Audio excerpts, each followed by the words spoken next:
सियासत और जमहूरियत का मुस्तकबिल पाकिस्तान में कैसा देख रहे हैं आप?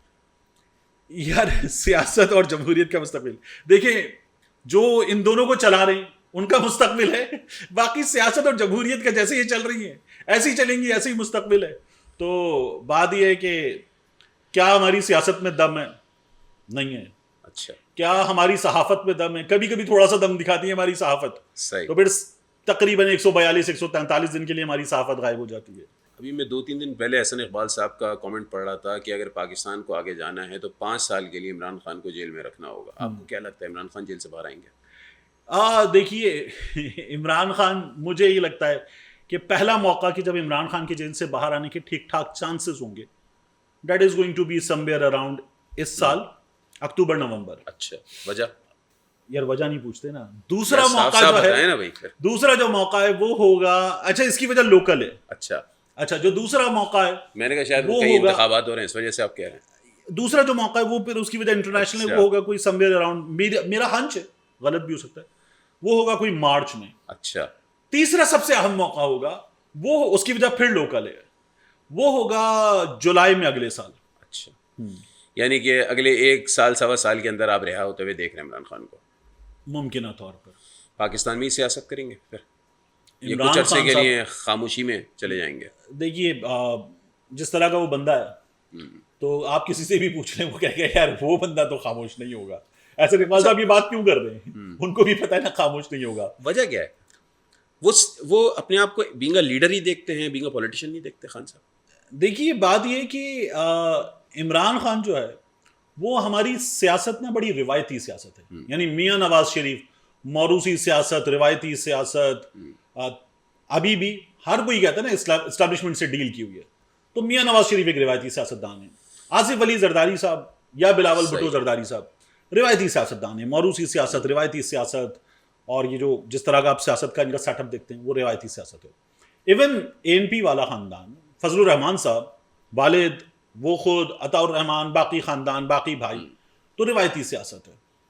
आपको गैर रिवायती सियासतदान पाकिस्तान में आउट ऑफ सिलेबस सियासतदान एक ही नजर आता है, वो इमरान खान है। लेकिन ये बात भी तो सच है और हकीकत है कि डील तो सबने ही एस्टैब्लिशमेंट से की है। हाँ बिल्कुल, चाहे खान साहब हो चाहे मियां नवाज अच्छा शरीफ खान साहब ने या अभी कोई डील और। तो नहीं की है। अभी तो नहीं, लेकिन 2018 खान में साहब तो की जो थी ना। 2018 में आए थे, तो उसमें मैंने एक ऑफिसर जो है उनको पाकिस्तान का मुस्तकबिल करार दिया जाने वाला शहर है कि वो पाकिस्तान का गेम चेंजर शहर है। अच्छा, वहां पर 2 सहाफियों की बड़ी बुरी लड़ाई भी हुई थी। बिल्कुल। तो उस शहर में मैंने उनको, और मैं उस थप्पड़ लड़ाई मार दिया था उस एक लड़ाई बड़े में साफी ने छोटे उस साफी लड़ाई को। में जो है वो सबसे ज्यादा गालियां मुझे पड़ी थी कि मैंने पिटने वाले का साथ क्यों नहीं दिया, पीटने वाले को मैंने क्यों नहीं मारा। अच्छा, जो पीटने वाला था वो मेरा बड़ा भाई भी था, वो मेरा बॉस भी था, वो मेरा दोस्त भी था, वो अब इस दुनिया में भी नहीं है। सही। तो मैंने वहां पर एक ऑफिसर से कहा था, मैंने कहा 2018 का जो इलेक्शन जिसमें कहते हैं कि जी पीटीआई को एस्टैब्लिशमेंट आई थी उस वक्त की, तो मैंने कहा अगर उसके नंबर्स देखें आप, तो मैं बाद में आपसे शेयर भी करूंगा, तो इलेक्शन नाइट पर कोई 12:15-1 बजे हमारे सामने समा के, जियो के मुख्तलिफ स्क्रीन के नंबर्स थे। पीटीआई तब तक कोई 116 118 दोनों तीनों स्क्रीन की, एआरवाई की, सबकी 116 से 118 सीटें जीत चुकी थी। और पीएमएलएन, पीपल्स पार्टी, ये लोग खासा पीछे थे। सही। ये वो मौका था कि उसके बाद नताइज आना बंद हो गए। जो कहते हैं ना आरटीएस बिठा के इमरान खान को लाया गया, ये जुमला है, आरटीएस बिठा के इमरान खान को लाया गया, आरटीएस बैठ गया। तो जो नंबर है उसके बाद वो किसका बढ़ा था? 118 120 के बाद जो नंबर बढ़ा वो किसका नंबर था? वो नंबर पीपल्स पार्टी का बढ़ा था, वो नंबर नून लीग का बढ़ा था, वो नंबर उनका बढ़ा था जिन्होंने बाजवा को रात को फोन करके कहा था कि जी मैं हार रहा हूं। उसने कहा था डोंट वरी। लेकिन बहरहाल एक परसेप्शन जो है, हम तो उस पर बात करेंगे, जो 2018 में परसेप्शन था। मैं तो परसेप्शन से आगे बढ़ के स्क्रीनशॉट भी दे रहा हूं आपको, मैं तो आपको सबूत भी दे रहा हूं, मैं तो आपको ये बता रहा हूं कि वो बाजवा को जो कॉल की गई थी कि जी मैं हार रहा हूं, और उसके बाद जो हुआ था हमने देख लिया था। उसी तरह से डस्का का इलेक्शन था, वो बड़ी डस्का की धुन में ये हो गया, बड़ा मशहूर केस है नौशीन इफ्तिखार साहबा का। नौशीन साहबा की इसलिए रिस्पेक्ट है बड़ी कि जीत कर आई है, मखसूस नशिस्त वाली नहीं, ज़ाहिर शाह की साहबजादी। तो नौशीन बीबी जो हैं, उनके इलेक्शन में क्या हुआ था, उन्होंने बाकायदा इलेक्शन कमीशन ऑफ पाकिस्तान को एप्लीकेशन दी, कोई 19-20 पोलिंग स्टेशन, इनमें रीपोल चाहिए। सही। क्या मांगा था? इनमें रीपोल चाहिए। इलेक्शन कमीशन ने पूरा हल्का उनको रीपोल में दे दिया था, जो नहीं मांगा वो भी मिल गया था नून लीग को। यह हमारे यहां हुआ है।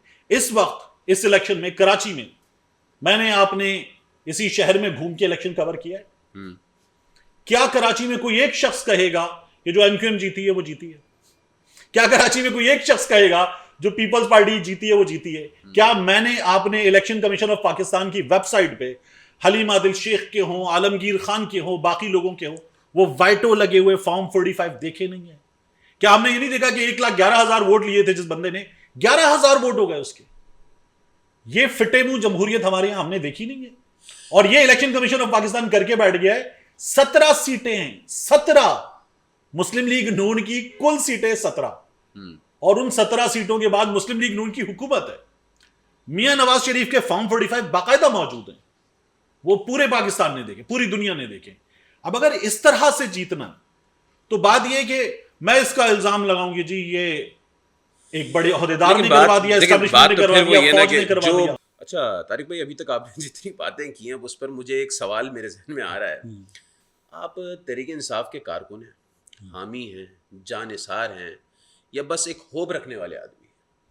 देखिए, इनमें से कुछ भी बना दीजिए। अच्छा। तो बात यह है कि कुछ तो लोग कहेंगे, लोगों का काम है कहना आपकी अपनी राय, मैं आपकी राय की रिस्पेक्ट कर सकता हूँ, डिफर कर सकता हूँ, रिजेक्ट नहीं कर सकता, ठीक है ना। इख्तलाफ किया जा सकता है, रद्द नहीं किया जा सकता। सही। तो आपको आपकी राय रखने से मैं महरूम नहीं कर सकता। आप बिल्कुल राय रख सकते हैं, वो जानिसार वाली हो, वो इमरान खान का छोटा भाई वाली हो, कुछ भी कर लें आप, तो वो आप रख लें, उसका आपको पूरा इस्तेहकाक है। मैं उसको रद्द करने वाला कोई भी नहीं हूँ, ये मेरा जमहूरी रवैया है। बाकी रही बात कि मतलब हाँ, ये सहाफ़त कैसी सहाफ़त है, यही है ना सवाल बुनियादी तौर पर। तो बात ये है कि मैंने आपसे पहले भी अर्ज़ किया, ना ये ओहदा लेने की सहाफ़त है, ना ये माली फ़ायदा लेने की सहाफ़त है, ना ये ठेका लेने की सहाफ़त है, ना ये वो सहाफ़त है जिसमें बाकायदा तौर पर मैं किसी मुग़वी शख्स का इंटरव्यू कर लूँ, ठीक है। तो ये किसी मुग़वी शख्स का इंटरव्यू, बैरिस्टर होते हुए, वकील होते हुए मुग़वी शख्स का इंटरव्यू कर लिया जाए, ये वो सहाफ़त भी नहीं है। वो लोग अपने मुंह से बोल चुके, उस्मान डार बोल चुका, कामरान शाहिद की क्या इज्जत रह गई? कामरान जब ख्वाजा आसिफ ने कहा तूने इंटरव्यू दिया था, तो उस्मान डार ने कहा पूरे पाकिस्तान को उस इंटरव्यू की औकात मालूम है, कामरान शाहिद की क्या रह गई? जो मतीउल्लाह जान ने आदिल शाहजेब के साथ कर दिया था लिटरेचर फेस्टिवल में, आदिल शाहजेब की क्या रह गई? जो अब शेख रशीद ने सब बता के कर दिया, मुनीफ फारूक की क्या रह गई? एक शख्स बैरिस्टर है, सही, उससे किसी भी शख्स के बुनियादी इंसानी हुकूक का मुहाफिज होना चाहिए, और वो शख्स जो है वो बैठ के एक मुग़वी का इंटरव्यू कर रहा है, अंडर ड्यूरेस इंटरव्यू कर रहा है, तो ये वो सहाफ़त तो नहीं है। तो उनको फिर आप इससे ज़्यादा क्या इल्ज़ामात देंगे, इससे ज़्यादा क्या नाम देंगे? वो जानिसार से आगे की चीज़ हैं, सही, वो वर्कर से आगे की चीज़ हैं, वो पिट्ठू हैं, वो टाउट हैं, वो चमचे हैं, वो लोटे हैं, वो चेले चमाटे हैं, वो लौंडे लपाड़े हैं, क्या हैं वो? तो बात ये है कि हम कहीं भी किसी भी जगह लेबल कुछ भी लगा सकते हैं, वो आपकी राय, आपका ज़र्फ़ है, आपका हुस्न ज़न है, वो उससे मैं आपको महरूम नहीं कर सकता, सही। मैं उसका जवाब दे सकता हूँ।